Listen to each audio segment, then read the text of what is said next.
Assalamualaikum warahmatullahi wabarakatuh. Bagaimana kabarnya hari ini anak-anak? Alhamdulillah, semoga semuanya sehat dan selalu dalam lindungan Allah. Mari kita awali dulu kelas ini dengan membaca bismillah dan doa menuntut ilmu. Bismillahirrahmanirrahim. Rabbi zidni ilma warzuqni fahma. Baik, kita lanjutkan bahasan kita 2 minggu lalu ya. Ini adalah video lanjutan dari penjelasan online praktikum kemarin tentang langkah-langkah pembuatan prototipe.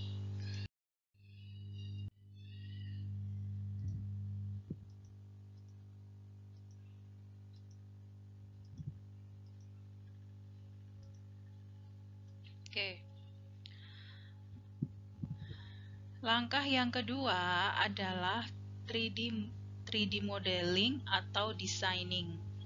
Nah, untuk bagian ini, tugas kalian selanjutnya adalah membuat diagram blok atau blok diagram dari cara kerja yang sudah kalian buat minggu kemarin. Nah, contoh diagram blok itu seperti ini. Nih, contoh diagram bloknya. Jadi nanti kan pasti ada masukannya berupa apa, terus controllernya itu apa. Controllernya misalkan nanti pakai relay atau pakai buzzer atau pakai apa, atau pakai motor DC, itu terserah. Terus nah di sini ada pokoknya pada dasarnya itu seperti ini. Jadi cara kerja kalian bentukkan sebuah kotak-kotak, sebuah sistem. Jadi per kotak ini adalah fungsi dari sistem kalian. Jadi di sini ada controller, misalkan di sini microcontrollernya, atau misalkan di sini sensornya, terus yang memberikan umpan balik itu apa, kayak gitu nanti jadinya seperti ini. Terus outputnya, nah keluaran ini output itu berupa apa nanti. Nah seperti itu. Bentuknya ya hanya kotak-kotak itu ya. Nanti kalian konversi sendiri versi project kalian sendiri. Nah, setelah pembuatan diagram blok, yang perlu diperhatikan lagi dalam 3D modeling adalah pendanaan. Nah, di sini kita langsung loncat ke sini. Pendanaan. Nah, di sini tuh waktu kalian untuk membuat rincian biayanya, entah itu dari pembelian microcontroller, misalkan tidak tersedia di lab, atau jumper, atau sensor. Kalau sensor insya Allah kalian usahakan yang ada di lab, sensor dan sebagainya. Nah, kalau bisa kalian coba cek dulu di lab tentang ketersediaannya. Jika memang yang kalian butuhkan tidak ada, kalian bisa urunan membelinya ya per kelompok. Jadi misalkan per kelompok. Jadi tapi urunannya itu nanti didetailkan dulu, dibuat totalannya dulu. Oh, butuhnya misalkan 100.000, nanti 100.000 dibagi anak 17, kan satu kelompok 17 siswa.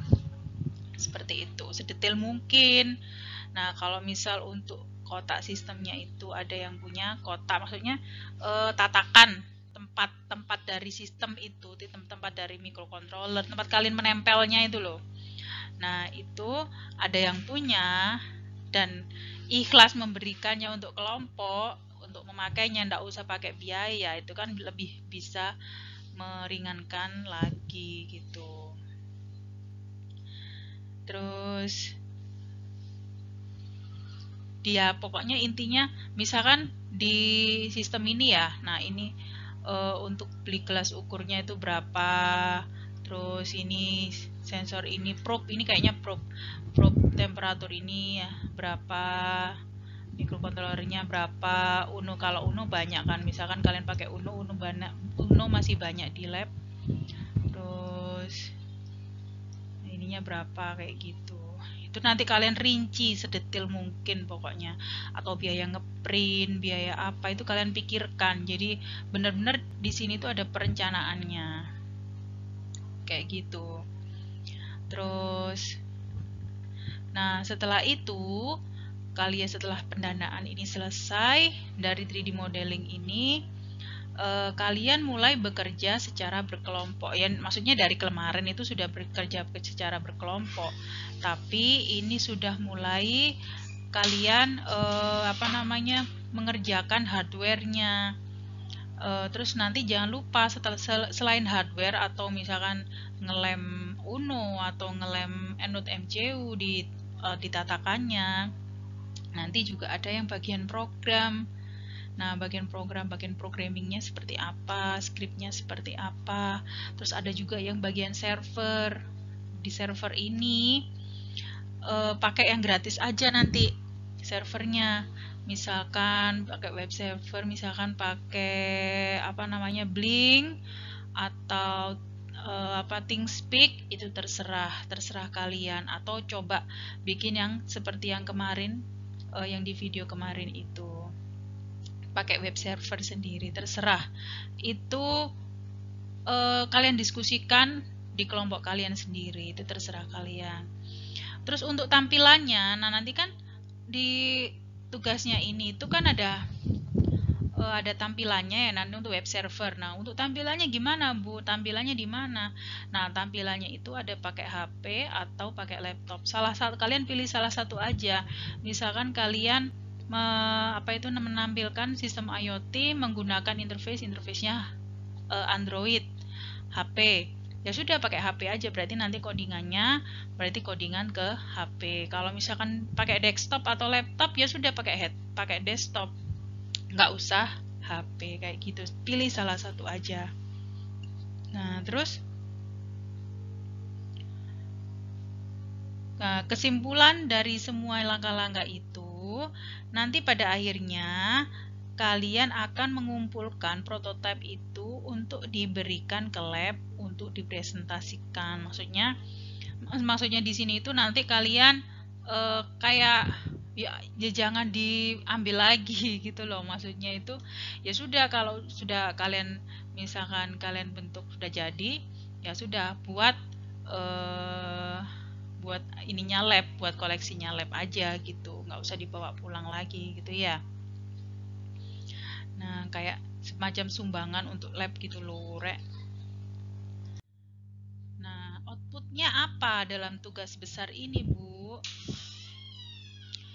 Outputnya itu satu, ada hardware system atau produk ya. Hardware system itu yang di dalam, entah itu kalian pakai tatakan kotak atau di dalam sebuah papan atau apa, terserah. Nanti di lab ada contohnya dari kakak kelas kalian kemarin, itu ada tempat sampah otomatis. Tempat sampahnya itu ya dari kaleng kaleng tenggo itu, tempat sampah otomatis. Sama satu lagi door lock itu ya ada di papan, pakai papan kayu kayak gitu, ada di lab, ada di lemarinya.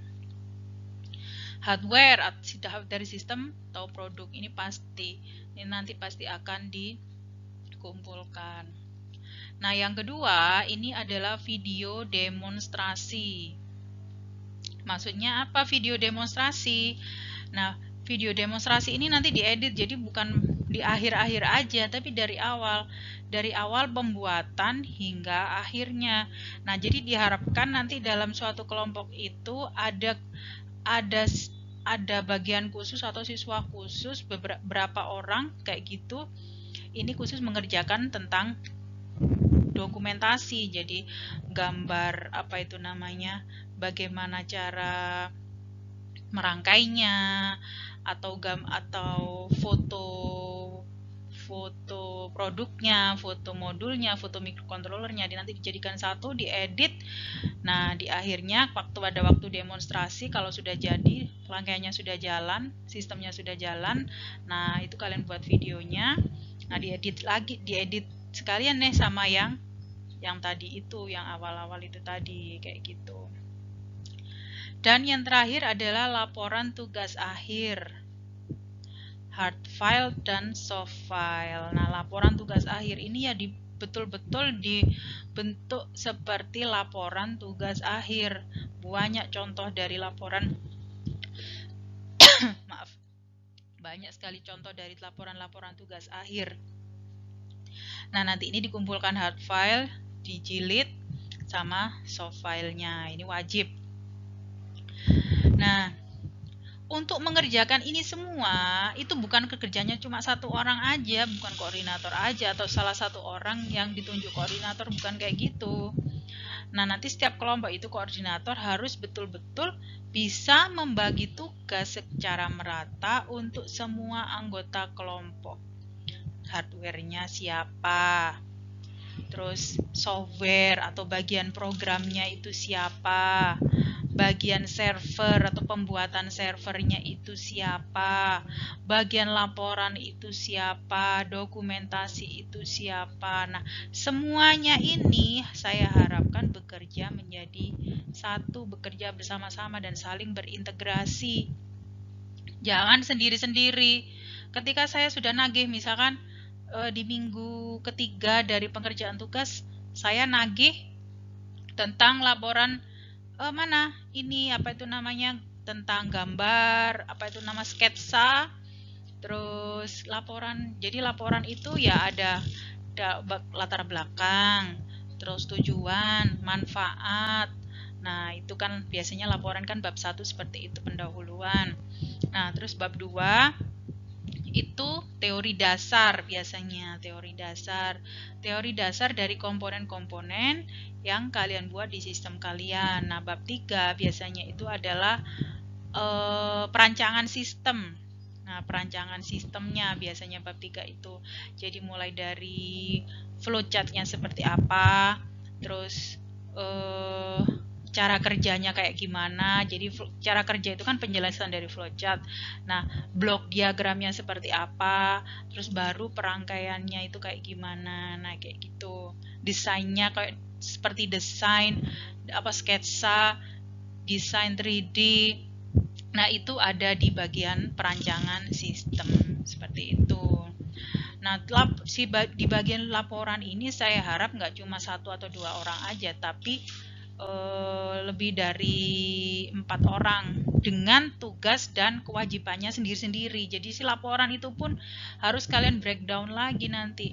Ini bagian, misalkan bagian pendahuluan, ada yang bagian bab 2 dasar teori, ada yang bagian perancangan sistem. Nah, seperti itu. Ada yang bagian kayak gitu. Terus ada yang bagian lagi dokumentasi. Nah, di setiap laporan kan pasti ada nanti nempel ngasih foto, mana fotonya. Nah, itu kalian tagih ke bagian dokumentasi seperti itu. Dan harus, nah itu si koordinator harus menyerahkan tugas atau bagian ke saya. Nah, setelah ini ya, setelah saya menjelaskan tugas ini itu, kalian harus, koordinator harus menjelaskan bagian dan tugas masing-masing siswa. Misalkan, Bu, untuk laporan saya buat 5 orang, Bu, dengan breakdownnya tugas seperti ini. Boleh, terserah. Yang penting ada tugas dan tanggung jawabnya masing-masing. Nanti pada waktu PTS kan saya buat lisan tuh. Nah, nanti saya tanyai, saya tahu itu nanti. Berarti saya tahu dia, oh kamu bagian ini ya, gimana progresnya, gimana pengerjaannya, ada kesulitan apa enggak. Nah, pada waktu PTS akan saya tanya, tes lisan seperti itu. Nah, jadi tugas besar ini tuh bukan hanya kerjanya seorang diri aja, bukan hanya tugasnya individu saja, tapi tugas satu kelompok ganjil dan kelompok genap, seperti itu. Untuk teknisnya, entah itu laporan atau apa, nanti bisa kita diskusikan sambil jalan nanti di grup ya. Bu, tugas lapornya seperti apa? Bu, apa seperti ini sudah betul atau belum, kayak gitu. Nah, nanti itu bisa kita sambil diskusi di grup aja ya, supaya saling tahu nanti, biar kita tahu progresnya sudah sampai mana, kayak gitu ya.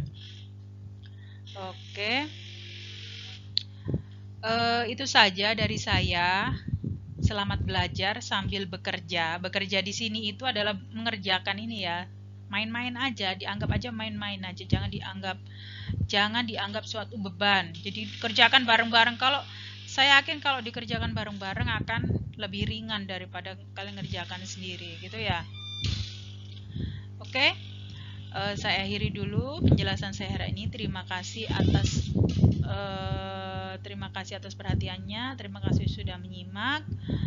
Jangan lupa jaga protokol kesehatan, dan salam sehat ya. Wassalamualaikum warahmatullahi wabarakatuh.